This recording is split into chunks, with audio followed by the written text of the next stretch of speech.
नमस्कार मित्रांनो, मी चिन्मय पाठक. आपल्या मॅन्युअल टेस्टिंगच्या सिरीजमध्ये आज आपण बघणार आहोत इन्क्रिमेंटल मॉडेल. मित्रांनो, इन्क्रिमेंटल मॉडेल म्हणजे काय असतं? सॉफ्टवेअर डेव्हलपमेंट लाईफ सायकलमध्ये इन्क्रिमेंटल मॉडेल किंवा इन्क्रिमेंटल अप्रोच असतो सॉफ्टवेअर बनवण्यासाठी. तर हा थोडक्यात आपण समजून घेऊ की इन्क्रिमेंटल मॉडेल कसं इम्प्लिमेंट करतात किंवा कशा प्रकारे वर्क करतात. इन्क्रिमेंटल मॉडेलमध्ये सॉफ्टवेअर बनवताना काय करतात, जो पण आपला प्रोजेक्ट असतो तो मल्टिपल रिक्वायरमेंट्समध्ये ब्रेकडाऊन करतात. म्हणजे संपूर्ण प्रोजेक्टमध्ये जर 10 रिक्वायरमेंट्स असतील तर आपण त्या 5 इन्क्रिमेंटमध्ये डिवाईड करणार आणि प्रत्येक इन्क्रिमेंटच्या शेवटी एक जे प्रॉडक्ट जे बनलेलं असतं आपलं त्या रिक्वायरमेंटसाठी ते आपण क्लायंटला रिअल टाईममध्ये यूज करण्यासाठी देणार. तर इटरेटिव्ह मॉडेल आणि इन्क्रिमेंटल मॉडेल जे आपण इटरेटिव्ह मॉडेल मागच्या व्हिडिओमध्ये बघितलं आहे त्याच्यात जे साम्य आहे आणि जो डिफरन्स आहे ते मी तुम्हाला सांगतो. इटरेटिव्ह मॉडेलसुद्धा इटरेशनमध्ये बनवलं जातं. काही रिक्वायरमेंट्स प्रत्येक इटरेशनमध्ये घेतल्या जातात आणि त्याचं डेव्हलपमेंट होतं. इन्क्रिमेंटल मॉडेल्समध्ये सुद्धा काही रिक्वायरमेंट्स घेतल्या जातात आणि त्या पर्टिक्युलर इन्क्रिमेंटमध्ये त्या रिक्वायरमेंट्स बनवल्या जातात. फक्त जो मेन डिफरन्स आहे तो हा आहे की इटरेशनमध्ये कस्टमरला किंवा क्लायंटला फक्त प्रोटोटाईप दाखवला जातो आणि इन्क्रिमेंटल मॉडेलमध्ये प्रत्यक्षात ज्या रिक्वायरमेंटसाठी त्या इन्क्रिमेंटमध्ये ते सॉफ्टवेअर बनवलेलं आहे त्या रिक्वायरमेंट्स प्रत्यक्ष कस्टमरला डिलिव्हर केल्या जातात रिअल टाईममध्ये किंवा प्रोडक्शनमध्ये आणि कस्टमर ते सॉफ्टवेअर यूज करू शकतो. तर आपण एक छोट्या एक्झाम्पलनुसार इन्क्रिमेंटल मॉडेल कसं वर्क करतं किंवा काय असतं हे थोडक्यात एक्झाम्पलने समजून घेऊ. आपण बघतो की आपल्या अवतीभोवती रोडचं काम खूप ठिकाणी रस्त्याचं काम चालू असतं. तर ते कशा प्रकारे होतं बघा. समजा 10 किलोमीटरचा रस्ता आहे, तो जर एखाद्या कंपनीला बनवण्यासाठी दिला, ती कंपनी काय करते, 2 किलोमीटरचा रस्ता जो आहे त्याचं काम करायला घेते. तो रस्ता थोडा एक साईडने वगैरे ब्लॉक करते, तर रस्त्याचं काम करते. तो रस्ता कंप्लीट झाला की तो 2 किलोमीटरचा जो पॅच आहे तो कंपनी कस्टमरसाठी किंवा आपण म्हणू शकतो लोकांसाठी तो यूज करण्यासाठी ओपन करून देते. मग पुढचा जो 2 किलोमीटरचा पार्ट आहे ती कंपनी तयार करायला घेते. तिथे थोडंसं बॅरियर्स वगैरे लावून तो रस्ता तयार होतो. तो रस्ता पण कंप्लीट झाल्यानंतर तो लोकांसाठी ओपन करून दिला जातो. त्याच्या पुढचा पॅच आता कंपनी घेते आणि तो जर पॅच कंप्लीट झाल्यानंतर परत तो पुढचा जो पॅच असतो तो कंपनी लोकांसाठी ओपन करून देते यूज करण्यासाठी. ह्याच्यानंतर जो शेवटचा पॅच असतो त्याचं काम केलं जातं आणि संपूर्ण जेव्हा प्रोजेक्ट तयार होतो तेव्हा जो पण 10 किलोमीटरचा जो कंपनीने रस्त्याचं कॉन्ट्रॅक्ट घेतलं होतं तो संपूर्ण तयार झाल्यानंतर संपूर्ण रस्ता लोकांसाठी खुला करून दिला जातो.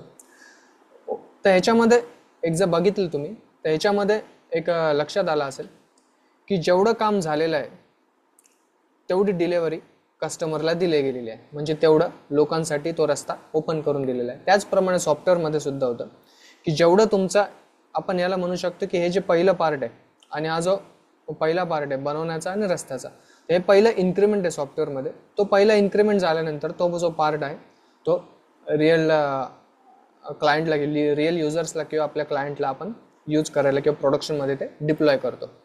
आता इन्क्रिमेंटल मॉडेलमध्ये कुठल्या फेजेस असतात ते आपण लक्षात घेऊ. SDLC प्रमाणेच इन्क्रिमेंटल मॉडेलमध्ये सुद्धा requirement analysis and requirement selection, त्याच्यानंतर design, implementation, testing, deployment, maintenance अशा फेजेस असतात. ती मेंटेनन्सची फेज झाल्यानंतर पुन्हा दुसरं इन्क्रिमेंटल चालू होतं. म्हणजे जी पहिली फेज आहे तिथे रिक्वायरमेंट ॲनालिसिस होता. पहिले जे आपले रिक्वायरमेंट्स असतात, समजा आपल्या प्रोजेक्टमध्ये 10 रिक्वायरमेंट्स आहेत तर 10 पैकी या इन्क्रिमेंटमध्ये आपण दोन रिक्वायरमेंट घेतल्या. त्या 2 रिक्वायरमेंटचं ॲनालिसिस करून त्यानुसार त्या रिक्वायरमेंटनुसार आपण डिझाईन करतो. डिझाईनमध्ये आपला UI डिझाईन येतं, डेटाबेस डिझाईन येतं, मल्टिपल जे पण स्ट्रक्चरचं सॉफ्टवेअरचं डिझाईन्स आहे ते या फेजमध्ये होतं. त्याच्यानंतर इम्प्लिमेंटेशन किंवा कोडिंग पार्ट येतो. ज्या पण आपल्या डिझाईन्स आहे त्या आपण प्रत्यक्षात कोडिंग करतो इथे. त्याच्यानंतर टेस्टिंग पार्ट येतो. टेस्टिंग पार्टमध्ये ज्या पण आपण या इन्क्रिमेंटमध्ये 2 रिक्वायरमेंट घेतलेल्या आहेत त्याच्या फंक्शनॅलिटीज आपण इथे टेस्ट करतो. त्याच्यानंतर कस्टमरला ती जे पण आपलं बनलेलं सॉफ्टवेअर असतं किंवा जो पण इन्क्रिमेंट आपण प्रॉडक्ट बनवलेला असतो या इन्क्रिमेंटमध्ये ते कस्टमरला दाखवलं जातं त्याच्यानंतर कस्टमरची जर एखादी रिक्वेस्ट असली, चेंज रिक्वेस्ट आपण त्याला म्हणतो, तर आपण ती ॲक्सेप्ट करतो. जर कस्टमरला ॲग्री असेल किंवा कस्टमरला ॲक्सेप्ट असेल की जी चेंज रिक्वेस्ट आहे ती आपण पुढच्या इन्क्रीमेंटमध्ये सुद्धा इम्प्लिमेंट्स करू शकतो, तर आपण ती चेंज रिक्वेस्ट घेऊन ती पुढच्या इन्क्रीमेंटमध्ये इम्प्लिमेंट करतो. आणि जर कस्टमरला रिक्वायर्ड असेल की याच इन्क्रीमेंटमध्ये ते रिक्वेस्ट पाहिजे, तर आपण आपली हे जे इन्क्रीमेंट मॉडेल ते थोडं रिफ्रेम करून, रिस्ट्रक्चर करून त्याला ह्या जर पॉसिबल असेल तर ह्या इन्क्रीमेंटमध्ये सुद्धा त्याला इन्व्हॉल्व करून घेऊ शकतो. त्याच्यानंतर जे डिप्लॉयमेंट झालं, डिप्लॉयमेंट केल्यानंतर कस्टमरच्या रिअल एन्व्हायरमेंटमध्ये किंवा प्रोडक्शनमध्ये ह्या सॉफ्टवेअरचं मेंटेनन्स, एखादा बग्स वगैरे जर आढळून आला तर आपण त्याचं मेंटेनन्स करतो. त्याच्यानंतर इथे प्रोजेक्ट संपत नाही, इथे सुरू होतं. आता फक्त हा एक इन्क्रीमेंट संपला, आता परत इथे दुसरा इन्क्रीमेंट त्याच पद्धतीने जसं पहिला इन्क्रीमेंट कंप्लीट झाला की रिक्वायरमेंट ॲनालिसिस होता, याच्यात पण आपण 2 रिक्वायरमेंट्स घेतल्या, त्यांचे डिझाईन केलं, त्याच्यानंतर त्याचं कोडिंग केलं, ज्या रिक्वायरमेंट्स आपण सिलेक्ट केल्या त्यानुसार याचं टेस्टिंग केलं. इथे पहिलं जे इन्क्रीमेंट आपण रिलीज केलेलं होतं क्लायंटला त्याचंसुद्धा टेस्टिंग होतं, त्याचंसुद्धा रिग्रेशन टेस्टिंग होतं, जेणेकरून ह्या इन्क्रीमेंटमुळे प्रिव्हियस इन्क्रीमेंटमध्ये जर काही फॉल्ट आला किंवा एक्झिस्टिंग ॲप्लिकेशनमध्ये या इन्क्रीमेंटमुळे जर काही प्रॉब्लेम, बग्स वगैरे आले किंवा प्रॉब्लेम येत असला तर आपण त्याचंसुद्धा टेस्टिंग इथे करतो. त्याच्यानंतर क्लायंटला दाखवून त्याचं रिअल एन्व्हायरमेंटमध्ये आपण डिप्लॉयमेंट करतो आणि मेंटेनन्स हा पार्ट येतो. अशा प्रकारे इन्क्रीमेंट मॉडेल्सच्या या फेजेस असतात. मित्रांनो, आता रिअल टाईमनं एक HRMSचं सॉफ्टवेअर समजा, त्याचं आपण एक्झाम्पल घेऊ. त्याच्या ज्या रिक्वायरमेंट्स असतात ते सिम्पल आहे. एक लॉग इन असतं, लॉग इन तर प्रत्येक ॲप्लिकेशनला रिक्वायर्ड असतं, ज्याप्रमाणे. आणि फक्त इथे डिफरन्स काय, इथे एम्प्लॉई आणि एम्प्लॉयर हे 2 आपल्याला लॉग इन पाहिजे. म्हणजे एम्प्लॉई पण लॉग इन करू शकतील त्या सॉफ्टवेअरमध्ये आणि एम्प्लॉईवर पण करू शकेल. एम्प्लॉईने जर सॉफ्टवेअरमध्ये लॉग इन केलं तर त्याच्यासाठी जे असणारं होमपेज आहे ते डिफरंट असेल, आणि एम्प्लॉयरने जर लॉग इन केलं तर त्याच्यासाठी असणारं होमपेज आहे ते सुद्धा डिफरंट असेल. त्याच्यानंतर आपल्याला ॲड एम्प्लॉई, एडिट एम्प्लॉई आणि एक्झिट एम्प्लॉई ह्याच्या फंक्शनॅलिटीज आहे त्या एम्प्लॉयरसाठी द्यायच्या आहे. लिव्ह अपडेशन, अटेंडन्स ह्या ज्या फंक्शनॅलिटीज आहे त्या एम्प्लॉईसाठी द्यायच्या आहे. आणि अप्रायझल हे एम्प्लॉई आणि एम्प्लॉयर या दोघांसाठी या फंक्शनॅलिटी आपल्याला ॲड करायच्या आहे सॉफ्टवेअरमध्ये. तर आता बघू या कुठल्या पद्धतीने आपण हे इन्क्रीमेंटल हे जे सॉफ्टवेअर आहे ते इन्क्रीमेंटल मॉडेलने आपण बनवू शकतो. तर पहिल्या इन्क्रीमेंटमध्ये आपण काय करणार, ज्या पण आपल्या रिक्वायरमेंट आहे त्यापैकी आपण पहिल्या 5 रिक्वायरमेंट सिलेक्ट करणार. त्या म्हणजे काय, as a employer me log in करू शकलो पाहिजे. त्याच्यानंतर मला एम्प्लॉयरसाठी जे असणारं होमपेज दिसलं पाहिजे. त्याच्यानंतर ॲड एम्प्लॉई, एडिट एम्प्लॉई आणि एक्झिट एम्प्लॉई या 3 फंक्शनॅलिटी मी त्या सॉफ्टवेअरमध्ये असल्या पाहिजे किंवा त्या सॉफ्टवेअरमध्ये या 3 फंक्शनॅलिटी मी यूज करू शकलो पाहिजे. मग ह्या रिक्वायरमेंट सिलेक्ट केल्यानंतर जे येतो तो डिझाईन पार्ट येतो. ह्या फंक्शनॅलिटी मी सिलेक्ट केलेलं आहे त्यानुसार माझे डिझाईन, UI डिझाईन इथे होईल. ते झाल्यानंतर मी कोड डेव्हलप करेल. कोड डेव्हलप केल्यानंतर ज्या पण फंक्शनॅलिटी आपण ह्या इन्क्रीमेंटमध्ये घेतलेल्या आहे त्याचं टेस्टिंग केलं जाईल. आणि टेस्टिंग केल्यानंतर जे इन्क्रीमेंट आहे किंवा हे जे सॉफ्टवेअर या इन्क्रीमेंटमध्ये बनलेलं आहे ते प्रॉडक्ट मी माझ्या क्लायंटला दाखवेल. क्लायंट ॲग्री असला, क्लायंटला ते पसंत असलं तर त्याचं डिलेवरी होईल. जर क्लायंटने एखादी चेंज रिक्वेस्ट दिली किंवा एखाद्या गोष्टीचे चेंज करण्यासाठी त्यांनी रिक्वेस्ट केली तर ते क्लायंटला विचारून या इन्क्रीमेंटमध्ये किंवा नेक्स्ट इन्क्रीमेंटमध्ये मी ते इन्व्हॉल्व करू शकतो. तर प्रमाणे या 5 ज्या रिक्वायरमेंट्स होत्या त्या पहिल्या इन्क्रीमेंटमध्ये आपण रिलीज केल्या क्लायंटसाठी.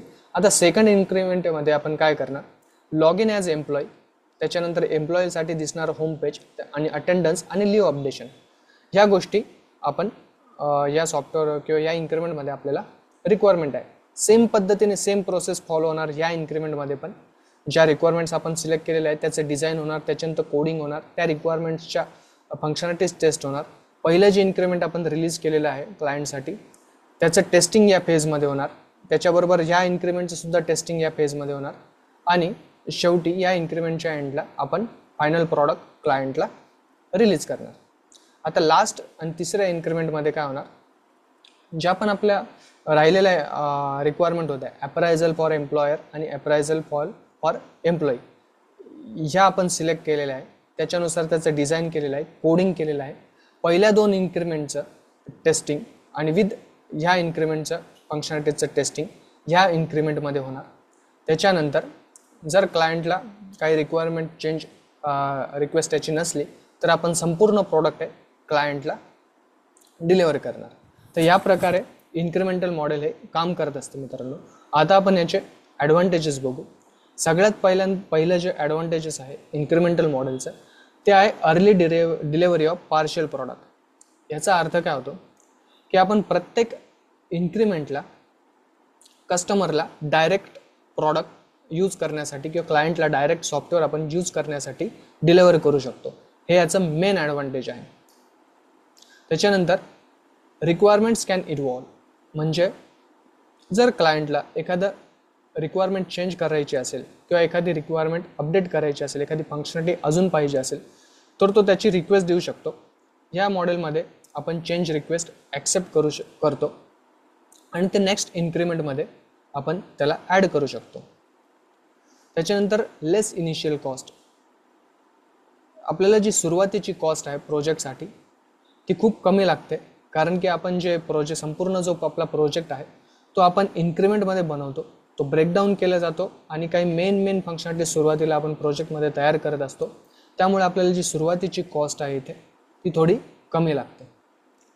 त्याच्यानंतर टेस्टिंग थोडं इझी जातं या मॉडेलमध्ये टेस्टिंग करण्यासाठी. त्याचं रिझन असं की प्रत्येक जो इन्क्रिमेंट आहे तो आपण सेपरेटली टेस्ट करतो. त्याच्याबद्दल पहिले जे इन्क्रिमेंट्स रिलीज झालेले आहे ते सुद्धा टेस्ट होतात.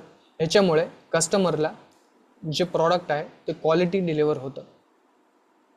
याच्यानंतर रिस्क रिड्यूस होते, कारण की आपण स्मॉल पार्ट्समध्ये जे सॉफ्टवेअर बनवतो, एखादी गोष्ट जर क्लायंटला रिक्वायर्ड नसेल आणि त्याप्रमाणे जर ते सॉफ्टवेअर बनत असेल किंवा एखादी रिस्क आपल्याला आयडेंटिफाय झाली तर ती आपल्याला त्या इन्क्रिमेंटमध्येच आपल्याला ती रिमूव्ह करता येते किंवा त्याच्यावरती सोल्युशन काढता येतं. त्याच्यानंतर डिसॲडव्हान्टेजेस आपण बघू. डिसॲडव्हान्टेजेस आहे इन्क्रिमेंटल मॉडेलचे. पहिलं म्हणजे design must accommodate future increments. म्हणजे जे बेसिक डिझाईन आहे, पहिलं जे इन्क्रिमेंट आहे त्याचं डिझाईन आपल्याला जर थोडंसं काही चूक झाली तर फ्युचरमध्ये त्या डिझाईन आपल्याला चेंज करावं लागू शकते किंवा त्याचा प्रॉब्लेम येऊ शकतो आपल्याला नेक्स्ट इन्क्रिमेंटसाठी. हे त्याचं मेन डिसॲडव्हान्टेज आहे. त्याच्यानंतर आपल्याला प्रत्येक इन्क्रिमेंटमध्ये काही इंटिग्रेशन्स असतात, तर ते इंटिग्रेशन एकत्र इम्प्लिमेंट करण्यासाठी सॉफ्टवेअरला खूप जास्त एफर्ट्स घ्यावे लागतात. ते कसे, एक थोडक्यात लोन ओरिजिनेटिंग सिस्टीमचं आपण एक्झाम्पल बघू. ह्याच्यामध्ये काय असतं, लोन ओरिजिनेटिंग सिस्टीममध्ये भरपूर मल्टिपल थर्ड पार्टी इंटिग्रेशनसुद्धा आपण यूज करतो, जसं की आधारचं असेल व्हॅलिडेशन्स, त्याच्यानंतर पॅन व्हॅलिडेशन्स असेल. तर हे काय असतं, पॅन व्हॅलिडेशन आणि आधार व्हॅलिडेशन आपण समजा डेटा एंट्री मेकरमध्ये इम्प्लिमेंट केलं. त्याच्यानंतर सिबिल पॅचिंग, त्याच्यानंतर आपण म्हणू शकतो हंटर चेक. हे जे व्हॅलिडेशन्स आहे हे आपण अंडररायटरमध्ये इम्प्लिमेंट करतो. आता पहिल्या फेजमध्ये आपण डेटा एंट्री मेकर, पहिल्या इन्क्रिमेंटमध्ये आपण ही स्टेज जर डेव्हलप केली, दुसऱ्या इन्क्रिमेंटमध्ये आपण अंडररायटर स्टेज डेव्हलप केली. तर हे दोन्ही स्टेजेस इंटिग्रेट करून दोन्ही स्टेजेस कंबाईन करून याचे जे इंटिग्रेशन्स आहे ते इंडिव्हिज्युअली व्यवस्थितरित्या चालले पाहिजे. याच्यासाठी आपल्याला थोडं एफर्ट्स घ्यावं लागतात. तिसरं जे आहे ते मॅनेजमेंट कॅन बी चॅलेंजिंग. याचा अर्थ काय होतो की जे पण आपले इन्क्रिमेंट्स आहे आपल्या रिसोर्सेसनुसार आणि ज्या रिक्वायरमेंट्स असतात त्यानुसार आपण एका वेळेस इन्क्रिमेंट्स चालू करतो. याचा अर्थ काय की एक जे इन्क्रिमेंट आहे ते संपल्यावर आपण दुसरं इन्क्रिमेंट चालू करतो असा होत नाही. पहिल्या इन्क्रिमेंटमध्ये जर समजा आपण 4 रिक्वायरमेंट्स घेतले आणि त्याच्यासाठी 4 डेव्हलपर्स आपल्याला रिक्वायर्ड आहे, तर आपण किंवा समथिंग 4-5 आपल्याला रिसोर्सेस रिक्वायर्ड आहे आणि आपल्याकडे रिसोर्सेसची संख्या आहे 10 किंवा 15. तर आपण काय करतो, एका वेळेस 2 किंवा 3 इन्क्रिमेंट सुद्धा आपण स्टार्ट करू शकतो. मग ह्याच्यात मॅनेजमेंट करायला त्या इन्क्रिमेंटची कसं चॅलेंजिंग आहे लक्षात घ्या की हे इन्क्रिमेंट जेव्हा आपण क्लायंटला दाखवतो आपलं प्रॉडक्ट प्रत्येक इन्क्रिमेंटच्या एंडला, त्यावेळेस जर क्लायंटने काही चेंज रिक्वेस्ट आपल्याला दिल्या आहे तर त्या आपल्याला पुढच्या इन्क्रिमेंट्समध्ये इम्प्लिमेंट कराव्या लागतात. बरं, आता होतं काय, 3 जर इन्क्रिमेंट चालू आहे आणि तिन्ही इन्क्रिमेंटला क्लायंटने जर काही सेव्हरल चेंज रिक्वेस्ट आपल्याला दिलेल्या आहेत, तर कुठली चेंज रिक्वेस्ट कुठल्या नेक्स्ट इन्क्रिमेंटमध्ये आपल्याला इम्प्लिमेंट करायची हे मॅनेज करायला आपल्याला थोडं चॅलेंजिंग होतं. ज्या प्रकारे काही चॅलेंजेस इथे मॅनेजमेंटसाठी आपल्याला येऊ शकतं हे मॉडेल. त्याच्यानंतर हे जे मॉडेल आहे ते छोट्या प्रोजेक्टसाठी यूज होत नाही. याचा अर्थ काय, जे आपण मागच्या व्हिडिओजमध्ये बघितलं की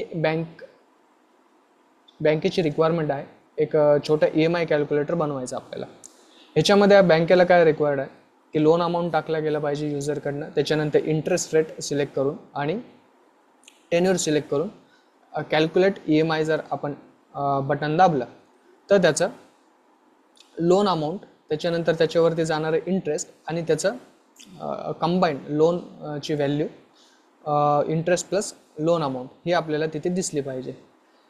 हे जे आहे प्रोजेक्ट वेल डिफाईंड आहे आणि स्मॉल रिक्वायरमेंट्स आहे, छोटा प्रोजेक्ट आहे. ह्याच्यामध्ये आपल्याला इन्क्रिमेंटल मॉडेल यूज करून चालणार नाही. म्हणजे कसं की आपण सुरुवातीला बनवलं की लोन पहिल्या इन्क्रिमेंटमध्ये बनवलं, लोन डिटेल, लोनचे अमाऊंट टाकणं आणि त्याच्यानंतर टेन्युअर सिलेक्ट करणं आणि इंटरेस्ट सिलेक्ट करणं, आणि दुसऱ्या इन्क्रिमेंटमध्ये आपण इम्प्लिमेंट करणार की जे पेच लो EMI कॅल्क्युलेशन हे जे बटन आहे हे इम्प्लिमेंट करणार. त्याची रिक्वायरमेंट नसते. त्यामुळे हे जे इन्क्रिमेंटल मॉडेल आहे हे मोठ्या प्रोजेक्टसाठी थोडं चांगलं जास्त सुटेबल असतं, ना की छोट्या प्रोजेक्टसाठी. तर मित्रांनो, अशा प्रकारे जे आपलं इन्क्रिमेंटल मॉडेल होतं ते या व्हिडिओमध्ये आपण बघितलेलं आहे. तुम्हाला जर अजून काही कोणत्या मॅन्युअल टेस्टिंगच्या टॉपिक असतील त्याच्यावरती व्हिडिओज पाहिजे असेल तर तुम्ही कमेंट जरूर नक्की करा. आपण आता नेक्स्ट व्हिडिओमध्ये आपल्या भेटू. धन्यवाद.